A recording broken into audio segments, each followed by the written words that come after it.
Hi, I'm Leo. Welcome to Low Budget Garage, the mechanic show for the average Joe. Now, for these projects, we're going to be talking to people who cannot just go out and buy a crate motor for $10,000. They're going to be going to junkyards. We're going to be scrounging for parts. This is projects that anybody can do. People with no budget, but a little basic automotive knowledge. So if you've never had a chance to learn about putting one of these exotic vehicles together, this could be your opportunity. This could be the opportunity that most guys, like myself even, would be looking for, where you can't just go out and have somebody do it for you. You have to get down, you have to get greasy and dirty and do it yourself. So we're going to learn from their tricks and their techniques and how to make it work. So I was talking to a friend of mine, John. I've known John for years. And he's going to be building a 69 Camaro from scratch. So we're going to go talk to him and we're going to interview him and we're going to find out a little bit about our very first project on Low Budget Garage. Well, welcome to Low Budget Garage. Today, we're at a good friend of mine's, John Rose. I've known John for many years, and today he's got a project, a 1969 Camaro that he will be turning into a street machine. We're going to be discussing how you do that on a shoestring budget. John, why don't you tell us where we are on this project right now and how you got there? Well, right now we're at the beginning stages. How we got here was I traded a car. I had a 65 El Camino for this Camaro, and I just really wanted a 69 Camaro. And I basically ended up with a rolling shell. I mean, there's no seats, there's no motor, there's no tranny. The body's really in bad shape. Basically, I just got the title, and I'm going to try to make something out of it. But, you know, in the past, I've done the same thing. I mean, I only paid $800 for my 67 Camaro. I paid $800 for my El Camino that I traded for that. So really, it's an $800 car. So. Yeah, that's great. Now, budget-wise, what have you set aside for this, and what have you acquired so far to help you along in the project? Well, I've set a budget of $5,000, and I don't really have much set aside yet. Now, wait a minute. $5,000. Okay. Now, we said low budget. Yeah.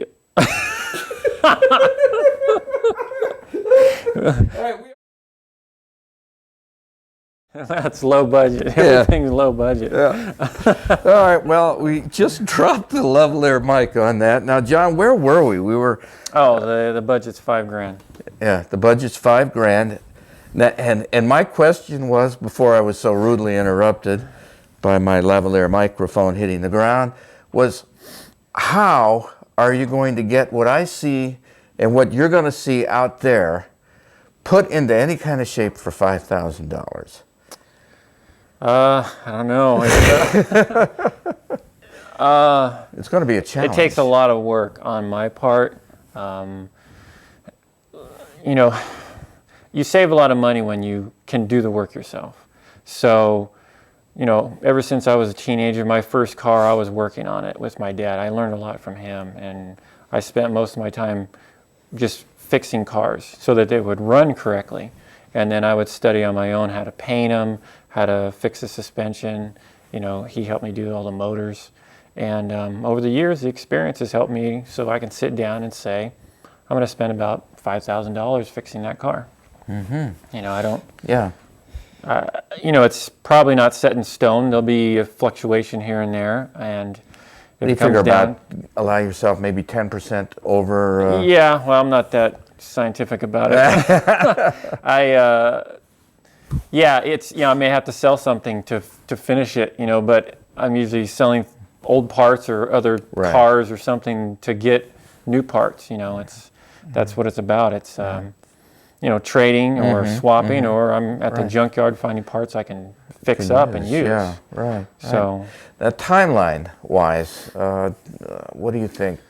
I'm looking at probably a year from start to finish. Well, that's pretty ambitious from what I can see out there. Yeah, it's only because, like I said, I'm going to do most of the work myself, so I know what I can set aside.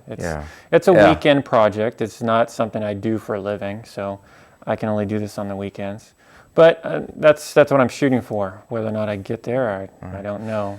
Now, I know you've had experience putting motors together, because I am sitting right in front of a beautiful Chevy small block. Why not just drop this into your little car there? I would. The small block Chevys are great motors. They're probably the least expensive to work on. I mean, you can get parts everywhere, and which again is a benefit, because you're not paying top dollar for an exotic motor. You're not having to deal with issues that are uncommon. So this is actually for a truck of mine, and I'm only putting that in the truck because I can't smog the truck unless I rebuild the motor. Oh, gotcha. I can't drive it if it's not smogged. So now the block that you're going to be putting in is how many cubic inches is that? This is a 350, right? This is a 350. Yeah. The one that's going in the Camaro is a 454. Came out of a boat. 454. That's pretty exotic, isn't it? So it's it could be worse. Yeah. But it's not, like I said, with the limited budget, I can't build this huge blown, motor with high compression or dual superchargers. It's not going to happen. My budget limits me to hopefully just fuel injection and just rebuilding it so that it's strong. That's all. I want it to be reliable. You're going to be doing any changes to the drivetrain? Major changes to the drivetrain, yes. Yeah. Well, as I said before, the car had no motor, no transmission, no driveline at all. And I'm actually taking the whole front clip. You'll see that on a Camaro, the first generation Camaros had a subframe, which unbolts from the body. And I was going to upgrade it with disc brakes and new A-arms and stuff, but that was $1,000 just to do that. And I can't, with that budget, I can't do that. Yeah, that blows the budget right out. What I did was I bought a 71 Camaro from a guy that was, they were going to wreck it. It was an old race car. And he sold it to me for $100. So I got the entire car for $100. And the front suspension, the subframe on that car, has disc brakes and everything that I wanted. Okay. And I'm going to retrofit that to my car. Well, let's go take a look right now, and you can show me the old clip and the new clip. Okay. So we'll be right back. So here you might be able to see where the subframe has been disengaged from the body. So I have the body propped up on some jacks, and the separated subframe is now completely independent of the car itself. That's the way they made the Camaros, first generation Camaros. Even the second generation, they were a separate subframe. So I was going to swap these drum brakes out. As you can see, they're just old drums, and I wanted to kind of upgrade it to a disc brake system.